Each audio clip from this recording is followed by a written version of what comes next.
When you deliberately step away from the consumption of food for a full 2 days, a practice defined clinically as a 48-hour prolonged fast, you are not starving. You are turning the key on a dormant biological switch.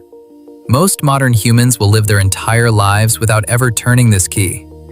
We exist in a landscape of perpetual consumption, where the body is never asked to rely on its own internal architecture.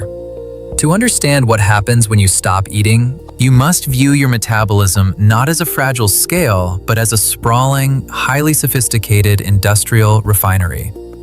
For years, this refinery has been operating on a relentless external supply chain. Every few hours, delivery trucks pull up to the loading docks, dumping raw materials, carbohydrates, fats, and proteins onto the conveyor belts. The blast furnaces are always burning. The machinery is running hot. Because the deliveries never cease, the facility is locked in a state of perpetual processing. There is never a moment of silence to repair a broken pipe, sweep the floors, or upgrade the failing grid. This is the baseline reality of the modern diet. But this biological refinery was engineered with a secondary, deeply conserved survival system. Beneath the active factory floor lies a massive subterranean energy reserve designed to power the facility for weeks.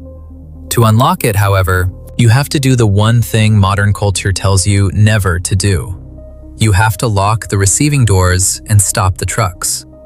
Today, we are examining the quiet, unyielding physiology of the 48-hour fast. We are stripping away the sensationalism and looking strictly at the evolutionary mechanics of metabolic flexibility, deep cellular recycling, and hormonal adaptation. We are going to walk through this timeline, hour by hour, so you can understand the precise sequence of events that occurs when you finally allow your biology to clean its own house. Let's start the clock. Phase 1. The conveyor belts halt, hours 0 to 12. The timeline begins the moment you swallow your last bite of food. For the first 12 hours, the refinery operates exactly as it always does. The external materials are on the conveyor belts. Your digestive tract breaks down the meal, extracting glucose and flooding it into your bloodstream. In response, your pancreas releases insulin. Insulin is the foreman of the refinery floor. Its sole purpose is to capture this incoming glucose and drive it into your cells to keep the lights on. But the cells can only absorb so much. When the immediate energy demands are met, the foreman gathers the surplus glucose and packs it tightly into the liver and skeletal muscles. This stored, highly accessible form of sugar is called glycogen. Think of glycogen as the staging floor of the factory. It sits right next to the furnaces. It is quick, easy fuel, but the floor space is strictly limited. For these first 12 hours, you feel entirely normal. You are operating on the fuel you just ate. But as the clock approaches hour 10, digestion concludes. The conveyor belts grind to a halt. The blood sugar begins a slow, steady descent toward a quiet baseline. Insulin, the foreman, finally clocks out. The immediate power is gone. The facility is about to realize it is entirely on its own. Phase 2, the friction of the override, hours 12 to 18. We now enter the transition zone. This is the exact window where the vast majority of people break. Around hour 14, the brain scans the blood and registers a sudden deficit. The external trucks have stopped arriving. To keep the facility running, the body releases a hormone called glucagon. Glucagon is the biological counterweight to insulin. Its job is to walk over to the staging floor, your liver glycogen, and start burning through those temporary reserves to keep your blood sugar perfectly level. But your central nervous system prefers the easy external deliveries. It does not want to do the work of transitioning fuel sources. So, it sounds the alarm. This alarm is ghrelin, the hunger hormone. It spikes sharply. You feel a hollow rumble in your stomach. A wave of irritability washes over you. Your focus fragments, and your hands might feel slightly unsteady. This is the precise moment the modern mind misinterprets friction as danger. You think you are starving. You think your blood sugar is crashing. You are not starving. You are experiencing the metabolic friction of an engine that has only ever run on high-octane external fuel being forced, for the first time in years, to manually switch over to its internal grid. The engine stutters. The discomfort you feel is simply the sensation of biological adaptation.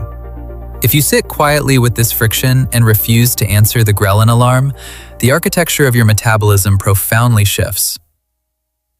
Phase 3. Unlocking the subterranean vault, hours 18 to 24. As you cross the 18-hour mark, the staging floor is swept clean. The liver glycogen is dropping to critical lows. The refinery has a choice: shut down entirely or unlock the deep earth reserves. Because you are an organism forged by millions of years of evolutionary scarcity, your body unlocks the reserves. With insulin resting at its absolute baseline, a specialized enzyme awakens. It is called hormone-sensitive lipase, HSL. HSL is the heavy steel key that opens the subterranean vaults of your adipose tissue, your body fat. For the first time in a very long time, your fat cells open their doors. The body pulls out stored triglycerides, cleaves them into free fatty acids, and ships them directly to the liver. The liver takes this crude oil and refines it into a sleek, premium, highly efficient fuel source called ketones. By hour 24, the visceral sensation of the fast transforms. The frantic, gnawing hunger vanishes.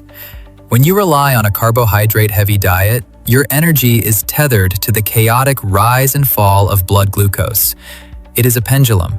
But when you transition to burning your own body fat, your energy becomes a steady, unyielding flatline. You have tens of thousands of calories locked in your subterranean vaults. Even the leanest human possesses enough internal fuel to power their vital organs for weeks. You are no longer running on the meal you ate yesterday. You are running entirely on yourself. Phase 4. The internal crucible, hours 24 to 36. We have reached the physiological peak of the protocol. You are deeply fat adapted.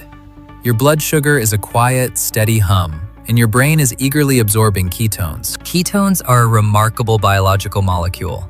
Unlike glucose, which produces a high degree of oxidative stress, metabolic exhaust, when burned, ketones burn with pristine efficiency. This is why, as you cross into the second day, the heavy brain fog of modern life suddenly lifts. You do not feel tired. You feel sharp, quiet, and hypervigilant. But the most profound work is happening microscopically. Remember the factory floor? For decades, it has been too busy processing incoming food to clean up its own waste. But now, the external inputs have been silent for over a day. The refinery manager realizes that while energy is abundant from the fat vaults, the facility is running low on raw structural materials, specifically amino acids. The manager initiates the scrap metal recycling protocol. In human biology, this is called autophagy. Autophagy translates literally to self-eating. Your cells begin to aggressively hunt for damaged, senescent components. They locate misfolded proteins. They identify old, sputtering mitochondria that are leaking free radicals. The cell builds a membrane around this biological trash, dissolves it with powerful enzymes, and recycles it into brand new, pristine amino acids. This is not a genetic miracle. It is an ancient, highly conserved housekeeping mechanism. By withholding food, you force your cells to melt down their rusted machinery to forge fresh steel. It is deep, baseline cellular repair, and it only occurs in the quiet absence of digestion. Phase 5. The structural force field, hours 36 to 48. As you push through the final 12 hours, a logical yet fundamentally flawed fear usually arises. If my body is scavenging for amino acids, isn't it going to digest my own muscle tissue? If human biology functioned this way, our species would not exist. If fasting destroyed muscle, a hunter-gatherer who missed 2 meals would become progressively weaker, rendering them incapable of tracking prey. They would quickly starve to death. Instead, your endocrine system deploys a brilliant defense mechanism. As you press deeper into the fast, your pituitary gland secretes a massive surge of human growth hormone, HGH. Think of HGH as a biological force field thrown over the structural beams of the refinery. It sends a clear chemical signal to the metabolism. Drain the subterranean fat vaults to keep the furnaces burning, but do not touch the load-bearing walls. We need this muscle to secure the next meal. By hour 48, your biology is a masterpiece of efficiency. Your cells are scrubbed of accumulated debris. Your insulin sensitivity is violently sharp. Your brain is running on clean, premium ketone fuel, and your lean tissue is locked safely behind a hormonal shield. You have reached the end of the timeline. The exit. Re-engaging the grid. The clock strikes 48 hours. It is time to open the receiving doors and accept the external trucks. This is the most critical and delicate moment of the entire process. Your digestive tract has been completely dormant for 2 days. Your stomach acid is resting, your mucosal lining is sensitive, and your cells are functioning like dry sponges, ready to absorb whatever touches them. If you break this fast with a flood of processed carbohydrates or heavy, complex meals, you will overload the grid. A massive influx of sugar will trigger a violent, exaggerated insulin spike. Your electrolytes will shift wildly, and you will find yourself dizzy, bloated, and profoundly lethargic. You must exit the fast with the same discipline you used to endure it. Follow these 3 precise physiological steps. Step 1. The primer, hour 48. Your first objective is simply to wake the dormant machinery. Consume a small cup of high-quality, sodium-rich bone broth. The warm liquid gently stimulates the mucosal lining of the gut and triggers the preliminary release of digestive enzymes without causing an insulin spike. The sodium immediately replenishes the electrolytes you lost during the fast. Sit quietly and wait 30 to 60 minutes.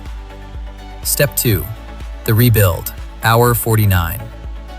Now, you provide the raw materials. Your body has just spent 2 days breaking down old proteins. It is actively searching for high-quality amino acids to complete the rebuilding process. Consume a modest portion of highly bioavailable protein, a piece of baked salmon, a few eggs, or lean poultry. Keep the volume low. Eat slowly. Step 3. The sustain, hour 50.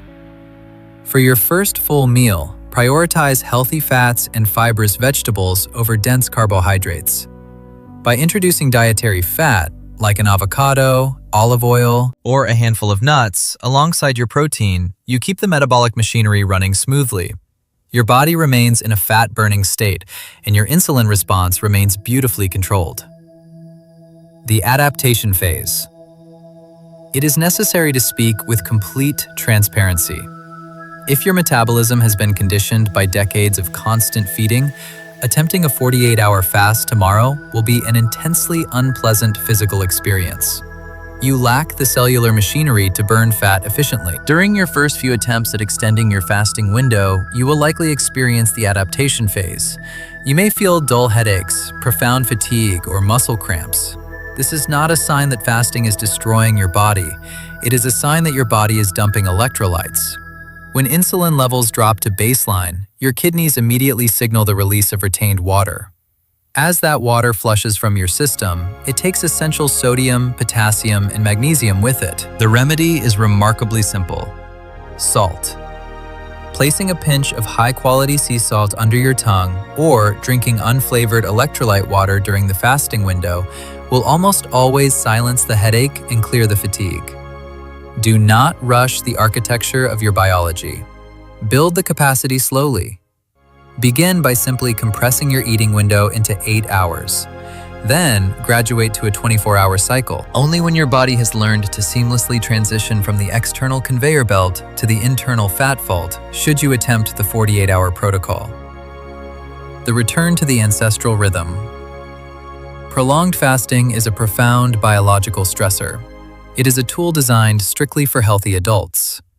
Do not attempt a 48-hour protocol if you are pregnant, nursing, underweight, recovering from an eating disorder, or taking medication for blood pressure or blood sugar without the direct supervision of a physician. We exist in an environment that is deeply hostile to our evolutionary design. We are surrounded by engineered abundance that convinces us an empty stomach is an emergency, that we are fragile creatures who must be constantly nourished to survive the day. You are not fragile. Hunger is a biological signal, not a mandate. By occasionally stepping away from the endless cycle of consumption, you grant your body the silence it requires to heal itself. You return to the rhythm your DNA recognizes: hunt, fast, feast, rest.